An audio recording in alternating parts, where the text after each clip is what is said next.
কালকেই শেষ দফার ভোট রাজ্যে, কি বলবেন? কতটা ব্যস্ততা, কতটা কাজের চাপ? হ্যাঁ, আমাদের ব্যস্ততা তো কাজের চাপ রয়েছেই। ইতিমধ্যে আমাদের ডিসিআরসির প্ল্যানিং হলো এবং আজকে ডিসির দিনে সকাল থেকে পুরোপুরি ব্যস্ততা ছিল এবং সকাল থেকে আমাদের টোটাল আমাদের এখানে 30টা কাউন্টার করা হয়েছে। 30টা কাউন্টারে সমস্ত পোলিং পার্টি ইতিমধ্যে মুভ করে গেছে।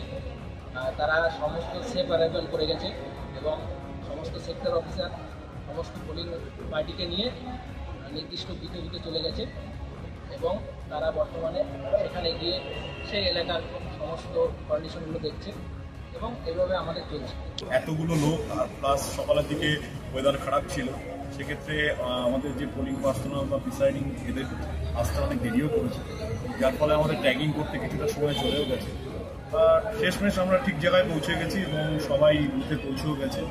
কালকে একটু চাপ তো থাকবেই সকালের দিকে, কারণ অবশ্যই ভোটের দিন স্টার্টিংয়ে একটু সমস্যা থাকবে, সেগুলো দেখতে হবে কি হচ্ছে না বলছি। আমরা শান্তিপূর্ণভাবেই ভোটটা হোক, সবাই চাই শান্তিপূর্ণভাবেই ভোট হোক।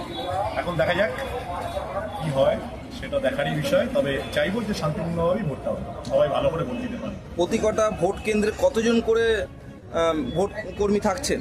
মোটামুটিভাবে এমনি 4 জন করেই আছে। যেখানে 1200-র উপর ভোটার আছে সেখানে একটা করে এক্সট্রা ফাস্ট পোলিং বা একটা লোক এক্সট্রা দেওয়া হয়েছে আমাদের তরফ থেকে, যাতে কোনো অসুবিধা না হয়। আগামী দিনে মানুষ যাতে স্বতঃস্ফূর্তভাবে ভোটে অংশগ্রহণ করে তার জন্য কি বার্তা দেবেন? সবাই এগিয়ে আসুক এবং নির্ভয়ে নিজের ভোটটা নিজে দিক, গণতন্ত্রের অধিকারটা প্রয়োগ করুক, এটুকুই।